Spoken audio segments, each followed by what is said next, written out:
35 years in the automotive business and still relevant. Teaching you how to remain relevant in today's modern dealership. Coming up next on the Fixed Ops Mastermind Podcast. Hey everyone, I wanted to recognize our sponsor, Traver Connect. Two words ring true for all of us in the automotive service space: the phones. When we hear those words, we instantly all sigh. Because as much change as our industry has seen, we still get an overwhelmingly amount of calls. No need to sigh, though. That's where a good BDC comes in handy, doesn't it? I know the team at Traver Connect personally, and these guys get it. And they can help you build your service BDC. Or you can use their team to catch the calls you miss from well-trained team of agents that they have. Or have them make outbound calls and set new appointments. Give Traver Connect a call today. As they say, revenue doesn't leave a message at the beep. Reach out to the team at Traver Connect at traverconnect.com. Dynatron Software is also an important sponsor for the Fixed Ops Mastermind podcast. As both technology and the auto industry continue to evolve, every dealership needs to ask themselves a very important question. Am I in the forefront or stuck in the past? Dynatron Software offers the latest in data analytics, business tools, and pricing optimization. Contact them for more info. Sales at DynatronSoftware.com. Guys, as always, help spread the message of the Fixed Ops Mastermind podcast. Rate and review us on Apple Podcasts. That helps us to spread the word. Also, make sure to subscribe to the podcast on your favorite podcast app. Get the new episodes as soon as they're released. And now, here's another episode for you. Welcome back to the Fixed Ops Mastermind podcast. We are happy to have with us AJ Holst, a 35-plus year veteran of the automotive industry and currently doing fixed operations training. For those of our listeners out here who have no idea who you are, give us a little synopsis of where you've come from and how you ended up becoming a fixed ops trainer. Sure. No. Well, very, very long story short, I started in the car business about 36 years ago. I went off to college, and that lasted about a semester. And my dad was good enough to say to me, "Well, kid, you got to get a job, move out, or get a job, or join the service." I went down to the service, and I was going to join that, but because of a knee injury, they wouldn't let me in. It was during peacetime. This was back in 1984. And I ended up, a friend of mine said, "Hey, listen, they're looking for a delivery representative at a dealership," which is basically the person that would, go over the vehicle with the customer after they purchased the vehicle, show them how to turn on the lights, show them how to pop the gas tank or whatever, and then send them on their way. And I started doing that, and then I became a salesperson. I sold cars for about 13 years. It's where I met my beautiful wife, Wendy, actually. And then it just got to the point where my daughter started playing ball, and I wanted to see her play. And at the time, service departments weren't open on the weekends. Mm-hmm. So I thought it was a great opportunity. You know what? Let me work. Let me make money. I'll stay with the dealership, keep my tenure, and I'll have the weekends off to see my daughter play ball. And that worked out great for a while until they started opening up on Saturdays. And I became a service advisor. I did that for quite a while. Then I became a service manager, a service and parts director, and I went into consulting with service operations specialists with the express business model in 2011. At the time, I was living in New Jersey. I worked with the same dealer group in New Jersey for about 25 years, and that's the Pine Belt Auto Group in New Jersey, and that's down in Ocean County. And then I moved to North Carolina, joined SOS, was with them for 9 years, and then unfortunately they closed up shop. And I've been doing as an independent consultant with SOS, and now I'm doing some work with Ardent Learning, and again as an independent contractor. I love it. Mm-hmm. Excellent. Good journey there. I started myself in '87 as a tech. Did you? Okay. Yeah, and I was not a very good tech. So after about 4 or 5 years or so, they asked me to not be a tech anymore. So I moved over to service writing and found my groove and kind of moved up from there. And I remember the first dealership that I was a service advisor at when they decided to open Saturdays from 8 to noon, and it was such an uproar at the time. And that's I was working at a Ford store, and Ford was starting their Quick Lane or whatever it was called back then. Right. And so that was one of the things they wanted you open on Saturdays to be able to do that maintenance business. And it certainly did change the game back then. Oh yeah, I mean, it definitely changed the game. See, now, when I started selling Chevrolets, and then I moved over and I was selling Nissan and Oldsmobile under the same roof. Oldsmobile. Wow. Yeah, I'm really dating myself now. And then when I became a writer, I was Nissan, Oldsmobile. Then I went over to Cadillac, Kia, and then all Nissan. And then I started running my own. My first service manager job was as a Nissan service manager. But I got a taste of the domestic, and I got a taste of the imports, and definitely two different type of customers. At least back then, there's a little bit more parity. There's a little bit more parity, I think, now. Yeah. With the two, but back then it was just. When you were selling service, you would say, it wasn't uncommon that somebody with an import would be like, dropping $350 for a maintenance service. Mm-hmm. And meanwhile, it was like pulling teeth to get somebody on a domestic to do an oil change. Right. It really was. It was crazy. And again, that was in New Jersey. So, and now it sounds like you said you were from Massachusetts, right? Yeah, correct. You've been there the whole time, or? Yeah. I'm right in Central Mass. It's where I was born and raised, and I worked a good portion of my career down closer to Boston, and have now kind of come back into the center of the state. But and you're saying you're aging yourself, but you did say Nissan and not Datsun, so you didn't age yourself that much. So well, I was on the cusp. It's like they were literally changing the decals on everything when I first started. It was pretty funny. But my first car was a Datsun B210. Nice. So, That's good. But I've spent a lot of time up in Massachusetts over the years. I was very fortunate when I started working with service operations specialists with the express business model specifically. I started with them with the Chrysler, with the Mopar Express Lane. And I had the pleasure of working with them on most all of their projects. So I was with their Chrysler, the Mopar project. I was with their Nissan Infiniti, also their Subaru project, and I ended with them last year when they kind of closed shop with the Acura project, the accelerated service. Mm-hmm. So I really had a really good run with them in terms of getting to work with domestics, with working with imports, working with some of the high lines with Infiniti and Acura. And now, again, I'm doing facilitation, coaching, and training with Nissan and Infiniti. And it's fun. I love it. I really do enjoy it. Excellent. Did you, Joe Restaino? Did you? Yeah, I know work Joe. With Joe. Yeah, I talked to Joe the other day, actually. Yeah, Joe's a great guy. When I was I spent 5 years at a Nissan store, and Joe was when I first got there, when we were just putting Express in. Joe was the launch guy for us. So he moved to Florida.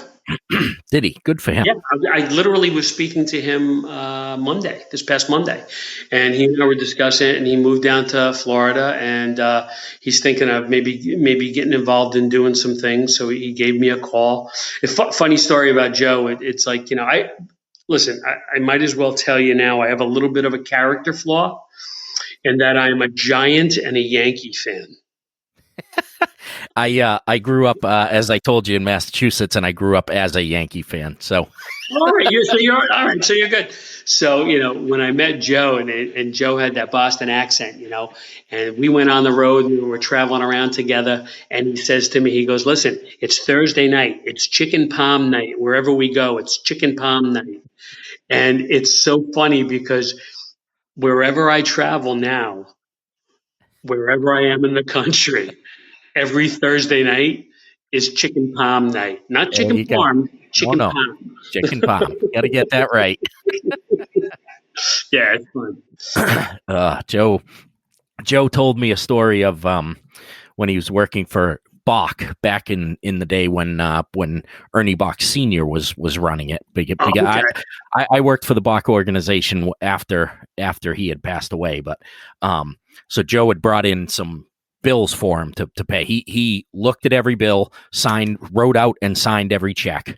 Is this Mr. Bach Sr.? It's a senior, yes. Oh, wow. So Joe brought him in some invoices, and he was going through them, and it was $239.12, and he would cross off the 12 cents and write a check out for $239, and every one of them he did that. He crossed off the cents and wrote out a flat check for the amount. And Joe said, "Mr. Bach, these aren't for the right amounts," and he said, "Those are fine." And he said, "I'm going to tell you something right now, and you will remember this forever, that if you watch the pennies, the dollars will take care of themselves." Well, you know what? That there's a lot of truth to that. Like the way that you and I became acquainted, and I'm really so pleased to meet you actually finally. But the way we became acquainted was by me putting out those positive comments every day on LinkedIn. Mm-hmm. And that's something that I started doing to kind of get a little bit of a presence online and so on and so forth. And it's funny, but one of the mentors that I had in when I was growing up was a guy by the name of Nick Nash. He was with Pine Belt. If anybody out there knows Pine Belt, but he was a very talented guy, very mild mannered. He wasn't a typical car guy. If you saw him, you'd swear he was an accountant. Mm-hmm. But one of the things that he always said was very much like Mr. Bach: if you take care of the little things, the big things will take care of themselves. And it's something that's really served me well in my career, in my personal life. And when I go in and I train, and I'm working with advisors, I'm working with managers. Believe it or not, that's one of the things that I actually say to them quite often. Mm-hmm. Let's take care of those little things.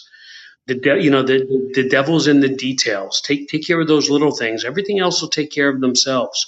Be consistent. The consistency of doing all those little things. And what's interesting is they look at you like you got 10 heads sometimes. Like it's like you just discovered America or something. And mm-hmm. it's not rocket science, but it makes a lot of sense. Yeah, it's something that unfortunately gets lost a lot of times. It's all those little pieces that come together, not unlike a puzzle, right? You've got 5,000 little tiny pieces that make one big large picture. But if you try to look at those 5,000 pieces when they're not put together as that large picture, you can't see that. And unfortunately, from being around this industry a long time, that the guys that the men and women that made it into the seat of manager or director probably didn't get a whole lot of training along the way of how to manage people. Well, no, and I was talking to, I was at a store yesterday, well, this past week actually, because I live down in North Carolina. I live down in Chapel Hill right now. I was over in Charlotte. I was also over in Knoxville, Tennessee. And I was talking to some of the advisors and stuff. And when you look at it as a service advisor, and if there's any service advisors out there listening or managers that were advisors, we really were all trained the same way. It was all follow that guy or follow that mm-hmm. girl, whatever the case might be. Listen to what they say. Do what they do. Remember the movie Stripes with Bill Murray? And mm-hmm. they're going to be doing the thing, do what I do, say what I say, and make me proud. That's basically how we were taught to be advisors. Follow somebody for 2-3 days, and then the manager took you aside for another 2-3 days, taught you how to open and close ROs, and then it was like you're off on your own. Yep. And if you really look at it, that's how we were all trained. Right. And nobody ever taught us how to sell. Nobody ever mm-hmm. taught us how to. Nobody ever taught us how to overcome objections, how to do a sales presentation, right. A walk around, you say walk around to an advisor right now, and it's like, oh, we're going to talk about that again. Well, you know what? That's how you build a relationship. It all starts right there. The whole thing that we're doing right now is relationships. Right. And again, going back to where I started and where you said what, 87 you started? Mm-hmm. Yep. You think about when we first started in the business. You were seeing a customer, you were getting a customer coming in every 3,500 miles. They were changing their oil, they were rotating their tires every other. Right. But you were seeing a customer by and large you were seeing them 5-6 times a year. Yeah, absolutely. And then if you also had something that came up warranty or a recall or something, you might even have seen them a little bit more often, Mm-hmm. right? Yep. Right. And you also, as a dealership, you had a captive audience. It was like, let's go to the dealership. They can fix it, and so on and so forth. Right. Well, now you've got maintenance minder lights that go on 7,000-8,000 miles. Mm-hmm. You've got synthetic oils. You've got some manufacturers that are advertising 10,000-mile oil changes and so on and so forth. Right. You're lucky. You're lucky if you see a customer, barring any warranty items that they come in for. Yep. You're lucky if you see them twice a year. Mm-hmm. And the customers are scared to death to come into dealerships, and you can tell that because they won't drive into the drive because they stop right at the apron right there, and they're not used to our processes. They don't get used to our processes. And what's interesting, even in Massachusetts, especially in Massachusetts, you got that Right to Repair Act, yep, which went into effect. I think that was 2012. Yep.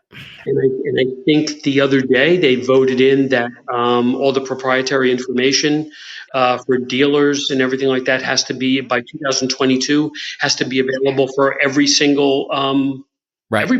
Everybody. Mm-hmm. Yep.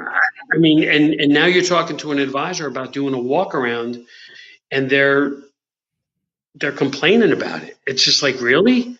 Everybody else is they're stealing your lunch, man. They're taking your money away from you. I mean, take care of those little details. Right. And we have two things I thought of while you were talking about that. The first thing is the aftermarkets are eating our lunch that we hand delivered to them. We brought it to them when back in the day we said, we don't want to do tires. You need tires? Yeah, go down the street and get your tires. We don't need that. We're the dealer. We don't have time for tires. Oh, there's something wrong with your tire and you think it's warranty? That's got to be through the manufacturer. You got to go to that. You got to go to that Goodyear store, that Firestone store. Yeah, because the tires are warranted by the manufacturer. Yep. We don't do that. Those guys all said, "Hey, thanks." And while your customers here, we're gonna also let them know that we're gonna do all this other stuff and do it for cheaper and make them believe that you're a criminal and you're stealing from them. The techs that they hired were the ones that you let go. Yeah, exactly. So they're just like, listen, while you're here, we'll check the vehicle and see if it needs anything under warranty. You can do all your maintenance work here, but we'll send you back to the dealer when it needs something. Yeah, exactly. And now, I don't know if you've experienced this, Dave, but if you speak to any dealer right now, by and large, I'm not saying every dealership, I'm painting with a broad brush right now, but most of the stores out there, regardless of the manufacturer, are all very, very light on CPRO count. And they have been for probably the past couple of years. Yeah, it's been dropping for a while. Yeah. And what's interesting is nobody can figure out why. Why? Well, okay, well, when you take 2.5 hours to do an oil change, that's never a good scene. Right. Mm-hmm. I tell you, it was funny. Well, it's not a funny story, but I found it. I don't know about you, but when I go into the dealership now for service, I can't help but critique every little thing that's going on. Mm-hmm. And today, coincidentally, I went and I brought my vehicle in for an oil change. And dealership not only, but fortunately, they were able to get me in when I called in the beginning of the week. But the first line of people that they have are greeters. They're really nice girls. They greet you. They write up the RO. And and they send you off, and everything is great. And then when you need something, somebody else comes over to you and comes up and says, "Hi, I'm your advisor. I'm going to be taking care of you moving forward. Let me go over the things that you need." And it's not the same person that wrote the vehicle up. It's like they have the greeters writing up the ROs, and then they hand you off to the advisor. And it's just, it's like that personal touch is gone. Yeah, so it'd be like going to a restaurant and having you have the waitress that comes over and gets you your drink and asks you if you want an appetizer, and then somebody else brings the appetizer and said, "Oh, I'll be taking your dinner your dinner order," and then somebody else brings the dinner order and says, "I'll be taking care of you from here on in." And nobody would want that experience in a restaurant, but somehow we think it's okay in the dealership to do that to people. One of the interesting things that I've noticed a lot, especially lately, since I'm doing some training with Nissan and Infiniti, and primarily we're talking right now about the perfect presentation in terms of the greeting and the walk around. But when we go in there, where I'm listening to what's going on in the drive before I do any coaching whatsoever, and what absolutely baffles me is everybody gets a really nice greeting. "Hey, how are you? Good to see you," or whatever the case might be. And they go right to, "So what brings you in today?" Nobody turns around, and, "Hey, welcome to the dealership. This is my name," and finding out what your name is. Right. And to use your analogy, it's not like you walk into the restaurant and they say, "Hey, how you doing? What do you want to eat today?" Yeah. Or even asking, "Why are you here today at the restaurant?" "Well, I'm here to get food." Well, I'm going to knit a sweater. Yeah. You just drove your car in. What are you here for? I just look like a nice place to go. But I'm absolutely shocked of how many advisors just walk up and go right from, "Hey, how you doing?" to, "Hey, what brings you here today?" Nobody takes the time to introduce the dealership. "Hey, welcome to ABC Nissan or ABC Chevrolet. My name is AJ. Hey, what's your name?" "You're Dave. Hey, Dave, good to see you. Hey, so Dave, what kind of service are you bringing your vehicle in for today?" I mean, nobody takes the time to do, again, we said this earlier, those little things that eventually build that relationship with the customer so you can keep them coming back. Right. Especially down in the South. One thing about it, down in the South, it's interesting because up north, we seem to be a little bit more familiar with people. Down here, it's very, very easy to get sucked into that ma'am and sir mode. Okay. And so what we'll do is, what tends to happen is you hear like, "Hey, how are you doing? What brings you in today?" And it's automatically, "Yes, sir," "No, ma'am," "No, sir," "No, ma'am," so on and so forth. Meanwhile, if it's you and I go, "Hey, how you doing? Your name is?" "Oh, it's Dave. Hey, Dave, my name's AJ. Good to meet you, Dave. Dave, what brings you in today? What's going on?" Nobody takes the time to use the customer's name. Right. Which everybody loves to hear their own name. Exactly. Exactly. And I think this whole thing is kind of tying itself back together because so you talked about everybody has been trained by follow that guy around, right? Yep. Which goes all the way back to so you got guys that are my age, your age, running stores, and that's how we were trained, right? When the first job that I got as an advisor, the owner hired me. I had been talking to the owner for 2 months trying to get the job. Nobody knew I was coming. I walked in and the manager was like, "Who are you?" And I'm like, "Well, I'm a service advisor." "No, you're not." I'm like, yeah, Dan Harrington hired me. And he's like, "Oh, okay." So it was like, great. So you're going to use, we get by that. And it became, all right, well, you're going to follow me around for a couple of weeks and then we'll get you on your own. And like, literally, this is baptism by fire. So day one, I follow him around and watch. And he was a manager who worked the desk. So there was him and 2 other advisors. So he worked the desk, wrote customers. Day 2, followed him around, watched what he did. Day 3, the other 2 advisors call in sick. It's my 3rd day on the job as an advisor. You're on, right? Kid. And that's basically what he said. He's like, "Hey, they called in sick. Log into that computer there. That's what you're using." and that was my baptism by fire. and off I went. And that was, I've been on my own since that day. And look, I've been very, very lucky in this industry to, number one, he was an incredible mentor. I worked as an advisor at that store for 10 years. And I learned unbelievable customer service skills from him. He had phrases like, you need to learn how to tell people to go to hell so that they look forward to taking the trip.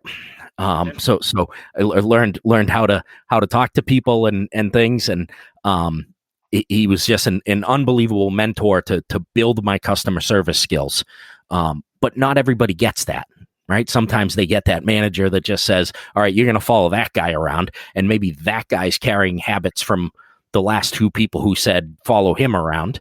And that's how we get to the point where an advisor doesn't think that there's value in a walk around. And we can talk about the walk around some more, because I kind of started a little bit of a shitstorm on LinkedIn the other day when I asked if the walk around was dead.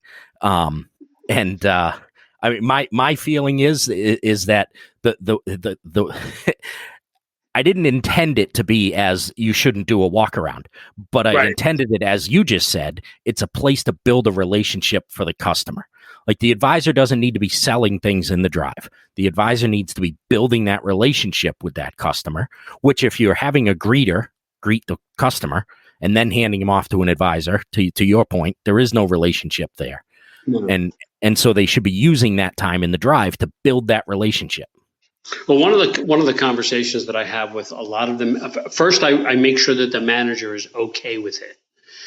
And usually they always are. But I have a conversation with the advisors, and usually I'll start off and I'll say something along the line of, or do you make more money than your porters do? And unanimously, they're all like, yeah, well, of course we do. I said, all right, I'm going to ask you another question, but I don't want you to answer it, but I just want you to think about it for a second. If you make more money than your porters do, or your greeters, why are you letting them dictate your income? And they all look at me like I've got 10 heads or something like that. And I go, what happens when a greeter or a porter greets the customer?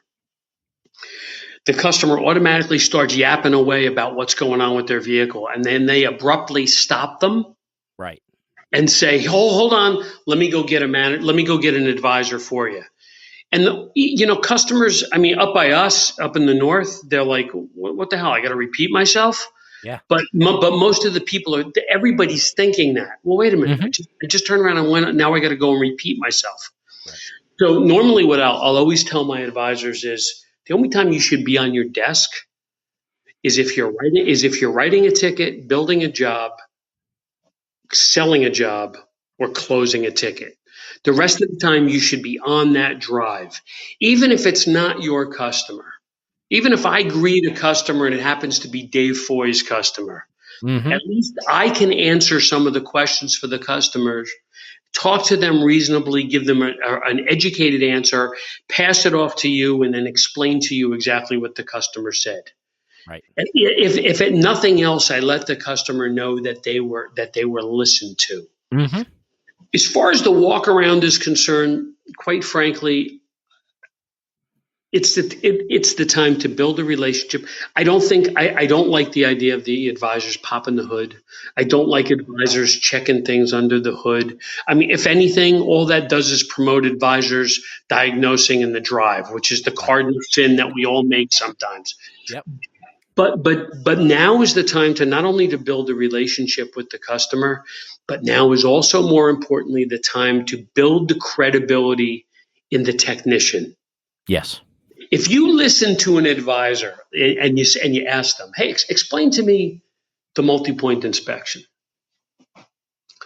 and listen carefully to what they say, they all turn around and start off with, well, what we do is this, and we do this, and we do that, and blah. And I'm like, think about what you're saying. We don't do anything. Mm-hmm. Your certified technician does. Right. Tell the customer, I'm going to give your vehicle to a certified technician. Let me tell you what that technician is going to do. Yep. Mention a couple of commodities that they're going to check. Hey, they're going to look at your brake pads, your rotors. They're going to look at your brake fluid, your air filter, the belts, the hoses. They're going to make sure that everything is all taken care of. Right. Let them know about that multi-point inspection. They do a multi-point inspection. They do a really cool grading system that's green, yellow, red. Green means everything's great, yellow needs attention soon, and red needs immediate attention. And I'll talk to you about all of them a little bit later on, but I want to let you know what the technician is going to do. Right. All I did right now is just set the table for what's going to happen. I don't have to sell a damn thing. I don't have to go over anything. Right. But later on, when I come to them with the MPI, Mm-hmm. and the customer looks at me like, what's that? And I go, remember that green, yellow, red thing I talked to you about? Remember I talked to you about the thing that the technician was going to go over? Well, here it is. Right. It takes me, the advisor, completely out of the equation and lets them know that the tech found these things, Right. not me. Mm-hmm. And what's interesting is I'm sorry, I'm rambling, but on most CSI questions, most CSI questionnaires, one of the questions is, did you feel as though the advisor was selling you things you didn't need? Were you being sold unneeded service? Yes. This takes you out of that whole entire equation because it's all about the technician. Right. Yeah, absolutely. No rambling there at all. That was spot on, and I should have had you write the post on LinkedIn because that was much more eloquent than how I put it. So it's absolutely the truth and what should be done. At this point, doing all that other stuff in the drive, if they're opening the hood and testing batteries and doing all of that other stuff, the only thing that they are doing is showing the customer that they do not value their time. Exactly the same as a customer coming in, starting to tell their story to the porter and having them stop them and having to tell them again. So now in the customer's eyes, they told a person or typed in when they made an appointment, they either made it online or they called, and they have told that story once. They came in, they started to tell it to a porter. You stopped them. They've now told that story twice. They are now saying, I got to tell this story a third time to somebody. So it's the same thing. It's all valuing that customer's time, which has become the giant commodity in this world right now is somebody's time. And what's interesting too is a lot of dealers, a lot of dealers are going to the tablet, the tablet in the drive. Right. Everything that the customer called in about is right there on the tablet. What the hell are you asking the customer what they're there for? It's written right here. It's right there. It's like if you walk up to the customer and you say, hey, how you doing? My name's AJ. Welcome to ABC Nissan. You are? Oh, Dave Foy? Oh, Mr. Foy, I got you right here. Everything you called about is right here. Yeah. What's the big guessing game? Mm-hmm. But a lot of people, we talked about how we were all trained and how we picked up bad habits from everybody else, and so on and so forth. And people are very reluctant to change. I'm going to say something that somebody said to me a long time ago, but it's true, unfortunately, and it's extremely, extremely not politically correct. So I apologize. But somebody said to me a long time ago, if you live with a cripple long enough, you learn to limp. Mm-hmm. And that's what happens with a lot of advisors when you have old school managers that are not, and again, there's nothing wrong with being old school, but you need to be open-minded. Yes, absolutely. There's nothing wrong. There's nothing wrong with that old school advisor teaching you the ropes and taking you under your wing. But you gotta come into the 21st century. Mm-hmm. And if that means using a tablet, if that means using this, don't teach the new kid, let me tell you how I did it, kid, and just turn around and forget about all the other stuff. Right. But here's the other thing too. I really believe that every advisor should learn how to do a handwritten RO. Mm-hmm. They should learn how to ask those open-ended questions. Right. They should learn how to do that because at some point in time in everybody's career, mm-hmm. that computer system is going to take a crap. Yeah, if you don't learn how to do it, you're done. Yeah, it's actually funny to watch younger advisors when CDK or Reynolds does not come up or the system Oh, goes down. they The, lose the their mind. panic in their eyes is priceless. They do. They lose their mind. Yeah, And it's just and it, like, and the parts department too. oh Well, yeah, what do I do? Well, what do they I shut do? down. They shut down. They're just like even if I know what the part is, how am I going to find it back there? They're all in bin locations. I don't know where that stuff is. Oh, It's like, yeah. okay, let's everybody relax, take a deep breath. We're gonna be okay. Oh, yeah. Um, But and- you know, though, I love teaching advisors. I love working with advisors. I think they have the hardest job in the store. They talk me to too. more. They talk to more people in one day than most people in the store talk to in a week. Right. But sadly, they're the least trained. Yeah, absolutely. And through not necessarily any fault of their own, that Yeah, they are absolutely. they are the least trained, and sometimes they are the least open to training, but that is because they have been ignored for so long about training and things. So I can't think of the exact quote, but it was a quote by the guy that used to coach the Celtics who said that um, something to the effect of great players want to be coached, and that other players don't. And the problem that we get with advisors is they sometimes feel like they're a great player, so maybe they're a strong writer, maybe they write some great tickets, do some great numbers, but they've never been trained in those other skills, right? The words to use to overcome objections, and all of those other skills that could help elevate their game to a level they've never even considered. And that's something that has been severely lacking in our industry for a very long time. And thank God it's starting to finally come around. Still has a long way to go before we're going to put that much training into advisors and managers, but it's moving in the right direction now. But you know what, though, David, has a lot to do with the pay plans too. Mm-hmm. It has a lot to do with the pay plans. I mean, every good salesperson is going to work their pay plan. Mm-hmm. I think advisors aren't taught that they are salespeople. Right. And they have to do it with integrity. They have to do it with character. But all good salespeople are going to work their pay plans. And if you make it I was talking to somebody about this today, actually. If you make it an individual based pay plan, I'm going to pay you XYZ of a salary. I'm going to pay you on your effective labor rate. I'm going to pay you on your hours per RO. Right. Where is the incentive to help your workmate? Where's the incentive to have good CSI? If it's all about sell, sell, sell, sell, sell, everything else gets lost. Mm-hmm.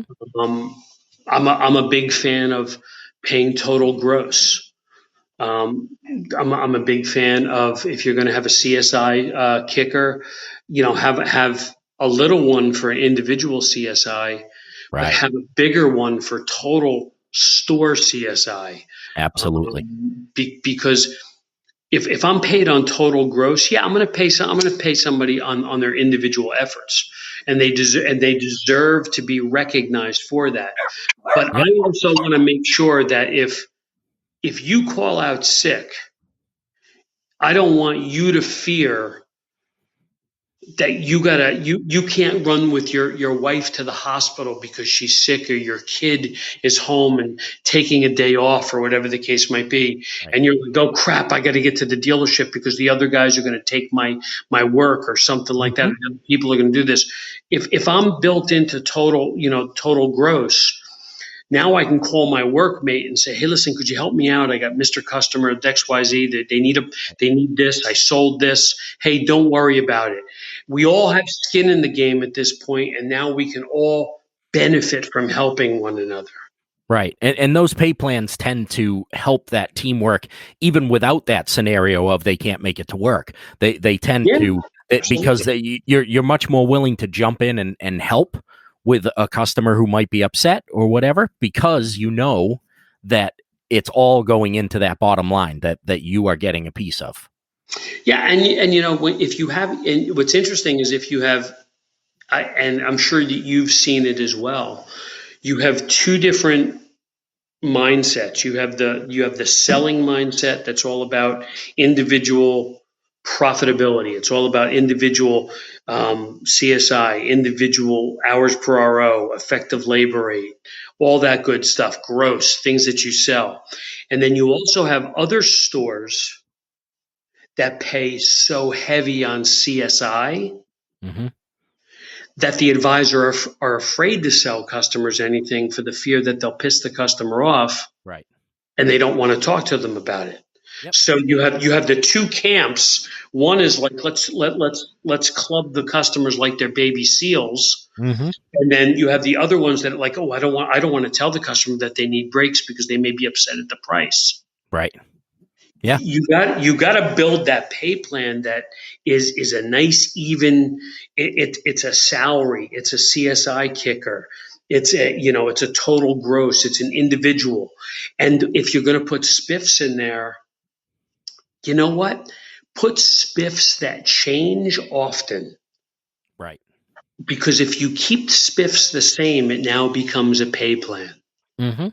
If you change the spiffs, it becomes something that you can work off of and change and adjust and so on and so forth and be as flexible as the times. Right. Exactly. And obviously this is this is being listened to in all the different states around. So I mean, you've obviously got to pay attention to your local labor laws and things for doing spiffs and things for advisors and other people in the store. There's different rules in every state for how you can do that, but there is not one state that I know of that outlaws doing it. You just got to find the right way to do it and to make that so that everybody has that team buy-in. You have to have everybody believing in that mission of the team, that vision of the team, so that no matter what, it's no longer AJ's customer or Dave's customer. It's our customer, and it's our responsibility to take care of them. I had an advisor not too long ago that was he kind of like pushed back a little bit. Well, not a little bit, a lot. And he's like, I've been here a long time. These are my customers. These are my customers. I know, blah, blah, blah, blah, blah. And I just got to the point. I said, dude, if you drop dead tomorrow, mm-hmm. they're still the dealership's customers. The people will be really upset that you died, but they still need that oil change. Right. It's still going to be like, oh, that's a damn shame about Dave. Whew. Hey, so listen, how long is this oil change going to take? Yeah, it's very true. And it's a shame, but it's true. Right. But what is your reach, by the way, with the podcast? I'm curious. How many people you have listening? I wish I could know that directly, but I don't think there's a metric to tell me that. I can tell you that we are up to about 1,000 unique downloads every single month. Wow. So 1,000 new people every single month. I did a podcast with a female technician named Bunmi Solabi from Nigeria that aired a couple of weeks ago, and it took me all the way to I think I was number 3 in Nigeria for podcast for management. You're kidding me. So that's great. It's cool. I have been as high as 103 on Apple Podcast in management in the United States. So very close to getting into the top 100, but I am consistently in the top 200 of management podcasts. So, well, listen, it's exciting. I'm really privileged, and I'm very humbled at the fact that you would ask me to come on. And I tell you what, like I said, and I hope it comes through when I talk. I love what I do. I have passion for the industry. And it's just something that it's the car business. You know how it is. I mean, it's just in my blood. I wish I could just wring it out and get rid of it, but it's just there. And I absolutely love it. I'll talk to anybody that's willing to listen to about it. And yeah, man, I just dig it. I really, really do. Yeah, I feel the same way, and I have had times in my life where I've tried to wring it out, and it always it calls you back as somebody said, you have gas in your veins. So that's that's what absolutely. happens. So Yeah, but I dig it. It's fun.